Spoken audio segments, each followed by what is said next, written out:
Dan kami masih bersama dengan Dino Patijala yang saat ini bergabung sama kami dari New York, Amerika Serikat. Pak Dino, kita lanjutkan lagi dialog kita malam hari ini waktu Indonesia Barat.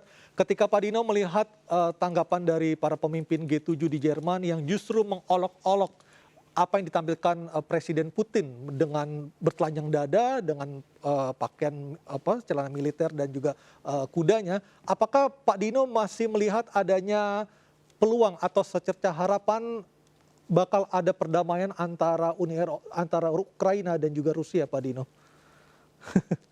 Kalau mengenai olok-olokan ini ya bisa diprediksi ya, karena itu bagian dari budaya politik ya. Selama ini kan Putin juga banyak diolok-olok oleh media dan Mhm.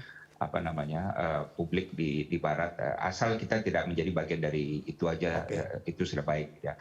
Nah tapi kalaupun nanti ada pencairan situasi, itu hanya akan terjadi kalau misalnya Rusia sudah merasa serangan militernya tidak akan berhasil di Ukraina. Ya. Mhm. Jadi kalau sudah ada kalkulasi itu, baru nanti Presiden Putin akan menyatakan mencari celah ya, di mana dia bisa ada muka untuk menghentikan atau bahkan menarik mundur pasukannya. Karena perang ini akan sangat mahal sekali. Ya, Ya. dari segi militer, sekarang ini udah 1.000 tank lebih Rusia yang dihancurkan, dan jumlah tentara Rusia yang meninggal tidak boleh dilaporkan karena jumlahnya banyak ya, dan ekonomi Rusia juga akan sangat terganggu ya, mungkin tidak lumpuh ya, tapi akan sangat terancam oleh sanksi dari Barat. Jadi akan ada suatu titik di mana Presiden Putin akan menyatakan perang ini harus kita rem dan mungkin harus kita undurkan. Nah baru di sana peluang diplomatik dan politik akan muncul. Sekarang ini belum ya, mohon maaf ya. Jadi kalau Presiden Jokowi ke Rusia dan Ukraina nanti, peluang dari segi suasana dan realita lapangan ini tidak memberikan peluang untuk perubahan situasi pada saat ini ya. Tapi nanti mungkin dalam beberapa bulan ke depan peluang itu akan timbul. Ya, apalagi Rusia juga harus berkonsentrasi terhadap rencana Finlandia yang juga sudah menyatakan diri akan bergabung bersama Uni Eropa. Seperti itu ya, Pak Dino ya. Ya, Finlandia dan Swedia juga Dan ya. Swedia. Ya. Jadi Presiden Putin, dua negara itu, Presiden Putin sekarang punya dilema. Kalau dia bilang negara yang mau masuk NATO harus kita serang, apakah semua negara yang mau masuk NATO itu harus mereka serang? Ya, dan kemarin lamaran Ukraina untuk masuk Uni Eropa sudah diterima. Proses lamarannya gitu ya, walaupun belum resmi masuk Uni Eropa gitu. Baik. Jadi dia ada dilema juga, di mana batasnya nih gitu. Pak Dino, apakah sebelum bertemu dengan presiden dari Rusia dan juga Ukraina, sebaiknya Presiden Jokowi juga berunding atau berbicara dengan Presiden Biden, Presiden China maupun Presiden Uni Eropa?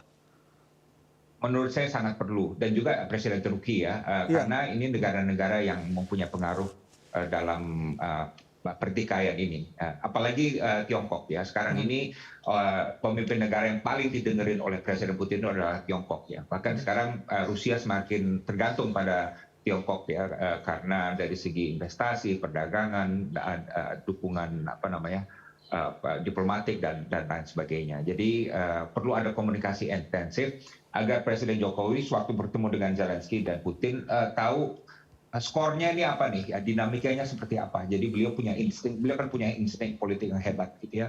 Jadi beliau bisa tahu nanti waktu bicara dengan Putin ini jangan disebut, tapi ini yang harus ditekankan dan lain sebagainya. Ini benar-benar main catur nih, Aryo, benar-benar main catur dan membutuhkan bukan skrip ya. Skrip itu bisa dibuat oleh Menlu atau oleh Dirjen, diajukan kepada Presiden. Ini penuhnya insting. Oke. Ya, insting dan improvisasi gitu ya. Saya sudah berkali-kali melihat peristiwa seperti ini ya, dan yang membuat nanti ini terobosan itu adalah itu Presiden harus bicara belak-belakan, gunakan insting, improvisasi, dan harus lihai dalam melobi Zelensky dan Putin, dan juga harus realistis tentu, jangan mencoba mencapai hal-hal yang tidak mungkin gitu ya, karena ini kan bukan konflik yang mudah ditangani Iya. siapapun. Artinya tidak hanya sebelum pertemuan dengan Presiden Putin maupun Presiden Zelensky, tetapi ketika sudah bertemu dengan presiden kedua negara itu, Presiden Jokowi juga harus berbicara dengan Presiden Biden, Presiden Erdogan, Uni Eropa maupun Presiden dari Cina ya, seperti itu Pak Dino seharusnya ya. Iya, karena nanti saya khawatirnya gini, Aryo, nanti prosesnya setelah kunjungan presiden jadi mati lagi ya. padahal ini proses yang berkelanjutan. Jadi nanti setelah Presiden bertemu dengan Zelensky dan Putin, harus kembali memberikan briefing kepada mereka. Dan saya juga anjurkan berikan briefing kepada seluruh pemimpin ASEAN, karena jadi mereka tahu bahwa Indonesia melakukan sesuatu dan kawasan ASEAN, walaupun beliau tidak kesana atas nama ASEAN ya, tapi beliau juga menurut saya punya bukan kewajiban, tapi suatu gerakan yang baik kalau beliau memberikan briefing kepada seluruh pemimpin ASEAN mengenai hasil ini. Karena semua negara ASEAN kan terpengaruh, terdampak oleh konflik di Eropa ini. Baik, tawaran konkret dari pemerintah Indonesia yang bisa disampaikan Presiden Jokowi sejauh ini apa Pak Dino yang harusnya bisa menjadi bargaining position Indonesia di mata Ukraina maupun di mata Rusia untuk mendamaikan kedua negara? Menurut saya yang paling mudah, paling konkret dan itu tidak bisa dicegah siapa-siapa adalah Indonesia akan memberikan bantuan kemanusiaan. Ya kan, itu kan terserah kita ya, dan saya kira itu akan ditawarkan oleh Presiden ya.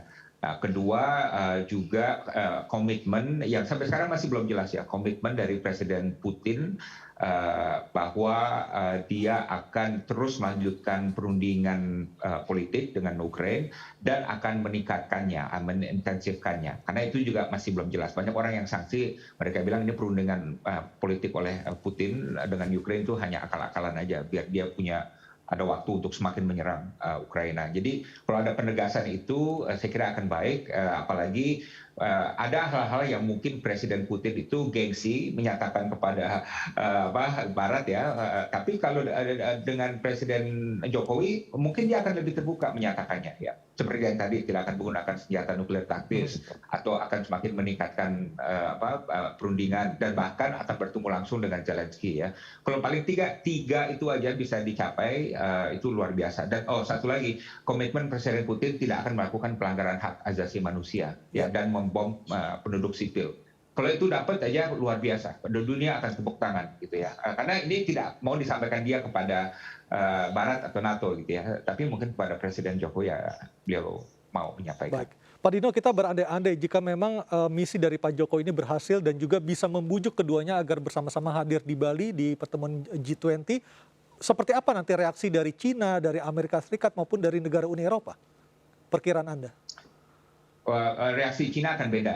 China selalu ingin agar Rusia hadir ya. Nah, kalau yang lain ini tergantung perangnya akan selesai atau enggak. Presiden Zelensky kan sewaktu terakhir bicara dengan saya dalam acara diskusi Zoom terakhir, bilang kalau perang berakhir saya akan dengan senang hati datang ke Bali. Tapi kalau tidak berakhir saya akan online saja. Presiden Putin pun perasaan saya tidak akan hadir di Bali secara fisik. Kenapa? Karena dia tidak mau datang ke Bali dalam KTT G20 waktu dia bicara pemimpin G7 balik badan semua. Kan dia akan malu ya, merasa terhina, humiliated gitu. Jadi mungkin dia akan bilang yang paling safe ya udah saya datang hanya online juga gitu. Apalagi lagi perang, masa saya meninggalkan Moskow. Dan jangan lupa ada berapa kali dalam KTT G20 juga Presiden Putin tidak datang. Ya, pertama misalnya waktu terakhir ada pemilu di Rusia, dia kan nggak datang ke KTT 20. Jadi analisa saya dua-duanya akan hadir ya, memenuhi undangan Indonesia, tapi mungkin dua-duanya juga online. Dan sekarang pertanyaannya, dan ini belum ada klarifikasi, berapa dari negara G7 yang akan menerima konsep formula tersebut ya. Kalau Australia sudah bilang saya akan hadir gitu ya, saya akan hadir. Tapi yang lain masih menunggu konfirmasi, Biden, Boris Johnson, Macron dan lain sebagainya.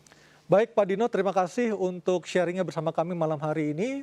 Pak Dino Patijala, Ketua The Foreign Policy Community of Indonesia, bergabung bersama kami dari New York, Amerika Serikat. Selamat pagi waktu Amerika Serikat, Pak Dino. Sehat selalu. Terima kasih Aryo. Terima kasih. Dan pemirsa, saya sudah MNC News Prime untuk malam hari ini. Mari berbagi untuk masyarakat yang terdampak bencana di sejumlah tempat di tanah air melalui program kami, MNC Peduli. Tetap patuhi protokol kesehatan. Saya Aryo Ardi, selamat malam dan sampai jumpa.